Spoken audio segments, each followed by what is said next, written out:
இப்போது நமது மகிழ்ச்சியை வெளிப்படுத்துறதுக்கு நமக்கு ஒரு பாட்டு நான் மகிழ்ச்சியாக இருக்கும்போது ஒரு பாட்டு பாடுறேன். ஆனால் அது புரியணுங்கிற அவசியம் கிடையாது. அந்த பாடல் புரியணுங்கிற அவசியம் கிடையாது. எனது மகிழ்ச்சியை நான் ஒரு பாட்டோடு ஆனால் அந்த மகிழ்ச்சிக்கு காரணம் இருக்குது. ஆனால் அந்த பாட்டு அர்த்தம் இல்லை. அதில் உணர்வு இருக்குது. அந்த பாட்டில் ஒரு உணர்வு இருக்குது. மகிழ்ச்சியான உணர்வு இருக்குது.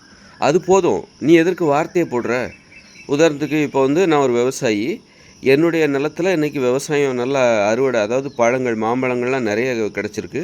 நான் ரொம்ப சந்தோஷமாக என்ன பண்ணுறேன், கனிந்த மாம்பழங்களை கூடையில் சேகரித்து கொண்டு நான் வீட்டுக்கு வந்துக்கிட்டு இருக்கிறேன். தோட்டத்திலேருந்து வீட்டுக்கு வந்துகிட்டு இருக்கேன். வழியில் என் நண்பனை பார்க்கிறேன். நண்பரை பார்த்துவிட்டு அவரிடம் நான் எனது சந்தோஷத்தை வெளிப்படுத்துகிறேன். எப்படின்னா, கூடை நிறைய மாம்பழம் வச்சுருக்கிறேன்.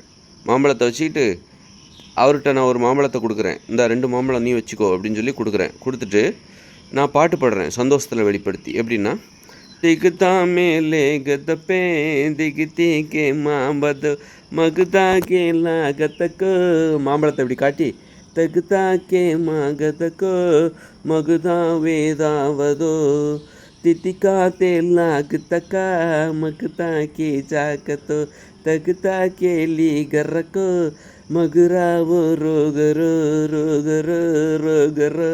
உடனே என் நண்பர் என்ன பண்ணுறாரு, அவர் சந்தோஷத்தை அவர் 2 மாம்பழத்தை நான் கொடுக்குறேன் அவர்கிட்ட. என்னுடைய சந்தோஷத்தை அவரும் பகிர்ந்துக்கிறாரு. அவர் ஒரு பாட்டு பாடுறாரு. நான் பாடுற பாட்டே ஃபாலோ அதே மாதிரி ஒரு பாட்டு அவர் பாட முயற்சி பண்ணுறாரு. அவர் எப்படி, லேலா கோலோ மலதா லிலிவா தோ கோவத்தா கோவா தோ ரீவத்தக்கா மபுதா கே தேவத்தா தீமா கே தோனமன்னா கனுக்கா கி லோகத்தா சக்கான் சக்கான் சக்கான் சக்கான். பார்த்தீங்களா?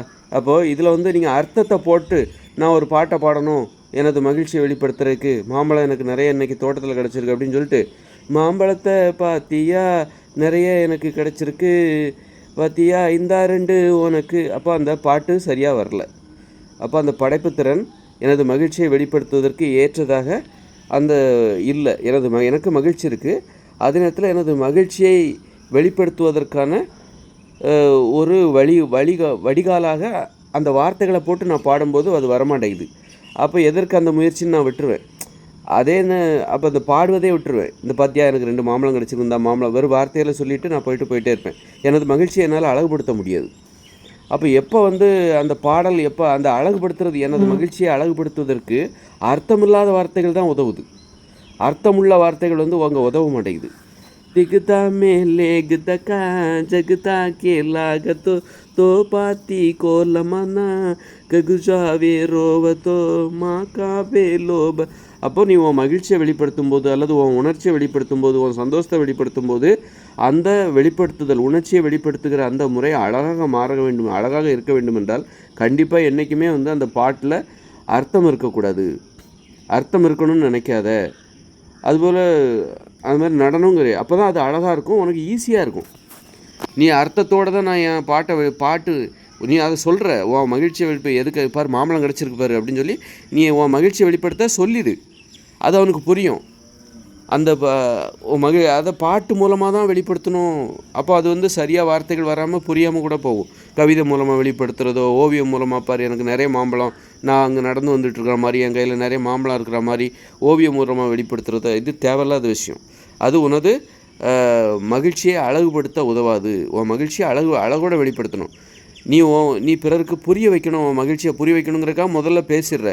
அடே நண்பா பாரு, எனது தோட்டத்தில் எனக்கு 10 மாம்பழம் கிடச்சிருக்கு, இந்தா உனக்கு 2-3 மாம்பழம் நீ வீட்டுக்கு கொண்டு போ அப்படின்னு நீ சொல்லிடுற ஃபஸ்ட்டு. அப்புறம் அந்த சொல்லிவிட்டு நீ என்ன பண்ணுற, ஒரு பாட்டு பாடுற. சீத்தாலே கே தமாரே जितना में 2 तारे 2 का मेला कमरे कगबा बेलो चारे चकचा में चाचारे அப்படின்னு உன் சந்தோஷத்தை வெளிப்படுத்தி நீ பாட்டு பாடுற. அப்போது ஒரு சந்தோஷத்தை வெளிப்படுத்துறதுக்கு உனக்கு பாட்டு பாடணுங்கிற அந்த ஆர்வம் ஏன் வருது அப்படின்னா, அந்த பாட்டு பாடுறது உனக்கு எளிதாக இருக்குது.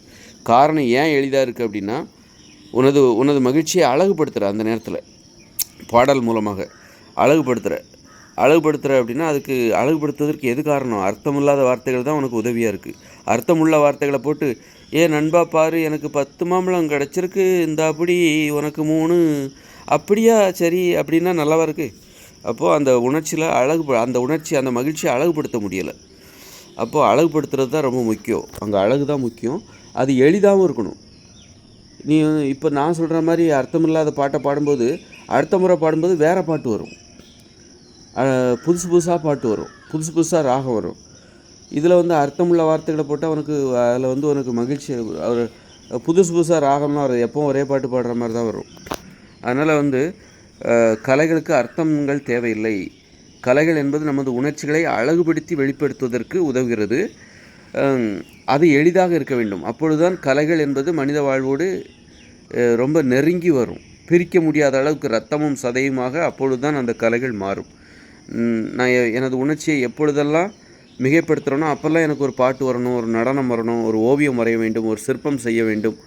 அது எனக்கு ஈஸியாக இருந்தால் தான், அது எளிதாக இருந்தால்தான். அப்போ எளிதாக ஏன் கடினமாக இருக்கிறது கலைகள்?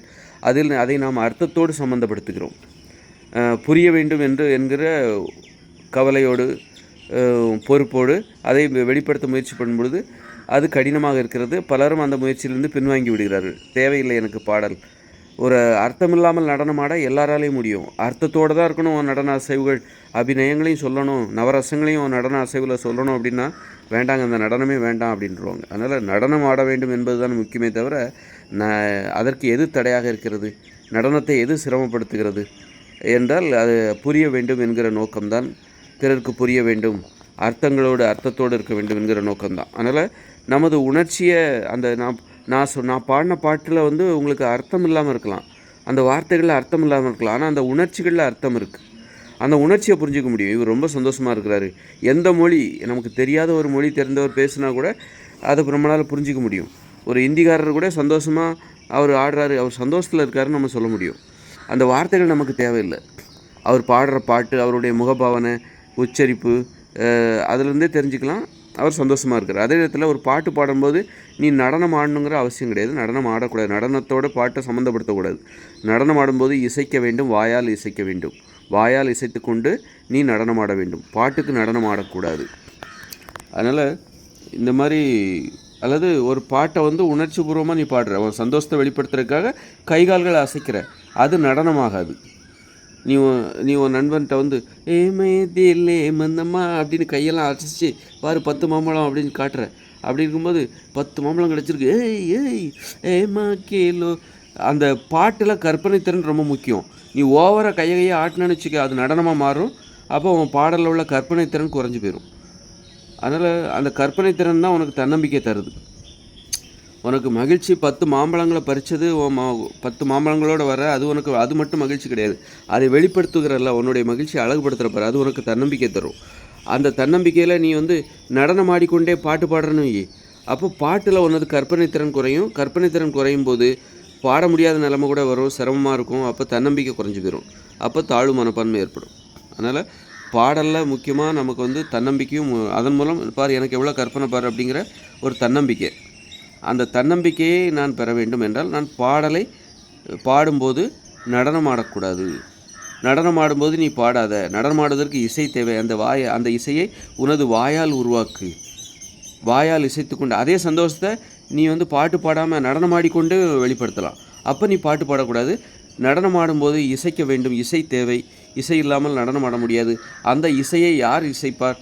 பாட்டு போட்டுட்டு அது இப்போ எதிர்காலத்தில் மின்சாரமே கிடையாது. மின்சாரம் இல்லாத ஒரு உலகில் உனக்கு டிவி கேசட்டு ரேடியோ எதுவுமே கிடையாது. அப்போ இசை கருவிகள் இல்லாமல் உனது நடனத்திற்கு தேவையான இசையை நீ தான் இசைக்க வேண்டும் உனது வாயால். நீ சந்தோஷமாக என்ன பண்ணுற? 10 மாம்பழங்களை காட்டி உனது நண்பனிடம் இதான் வாயால் இசைப்பது. இதற்கு தந்தார் போன்று நீ நடனம் ஆட வேண்டும். நடனம் ஆடிக்கிட்டு பாரு நண்பா, பாரு எனக்கு கையில் 10 மாம்பழம் கிடச்சிருக்கு பாரு, இந்தா உனக்கு 3 அப்படின்னு சொல்கிற.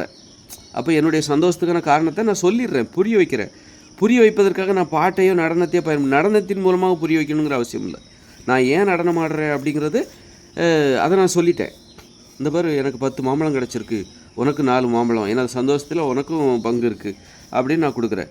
அப்படின்ன உடனே அவனும் என்ன பண்ணுறான், அப்படியா எனக்கு ரொம்ப சந்தோஷம்னு சொல்லிவிட்டு அவனும் நடனம் ஆடுகிறான். அவனும் இசைத்து கொண்டு அந்த இசைக்கு தகுந்தார் போன்ற மென்மையான நடனம், ரொம்ப அதிகமாக முரட்டுத்தனமாக ஆடக்கூடாது. ஆடினா ஏன்னா அது ஒரு கற்பனை சார்ந்தது, அடிக்கடி ஆட வேண்டியிருக்கு. அப்படி ஒரு 2 நிமிஷம் 1 நிமிஷம் ஆடிட்டு அப்புறம் போயிட வேண்டியதான். தொடர்ச்சியாக 10 நிமிஷம் மேடையில் ஆடுறது, எங்கே எல்லாமே மேடை தான். வழியில் உன் நண்பனை பார்க்குற, அதுவே உனக்கு மேடையாக மாறிவிடுகிறது. அங்கே உனது திறமையை அவன் தனது கற்பனை திறனை வெளிப்படுத்தி நடன அசைவுகள் மூலமாக நடனம் ஆடிவிட்டு நடனம் ஆடுகிறார். அதற்கு ஒத்துழைப்பு கொடுக்கும்போது நீ ஒரு நடனம் ஆடுற. அது மாதிரி பாட்டு பாடலாம் அல்லது கவிதை எழுதலாம். கவிதை எழுதினா தான் அது கவிதை. அது எழுதி வாசிக்க வேண்டும், மனதுக்குள் வாசிக்க வேண்டும். ஏனென்றால் கவிதை எழுதும்போது நம்ம மனதுக்குள்ளே தான் அதற்கான வார்த்தைகளை உருவாக்குகிறோம். அப்போ அதை வாசிக்கும் போது மனதுக்குள் தான் வாசிக்க வேண்டும், அல்லது வெளியில் கூட வாசிக்கலாம். அப்போ அந்த ஒரு சந்தோஷத்தில் எனக்கு பார் 10 மாம்பழம் கிடச்சிருக்கு அப்படின்னு சொல்லிட்டு நான் ஒரு கவிதை எழுதுகிறேன். அப்போ அது சந்தோஷத்தில் எழுதப்பட்ட கவிதை, ஆனால் அதில் அர்த்தம் இருக்காது, அர்த்தமில்லாத கவிதை.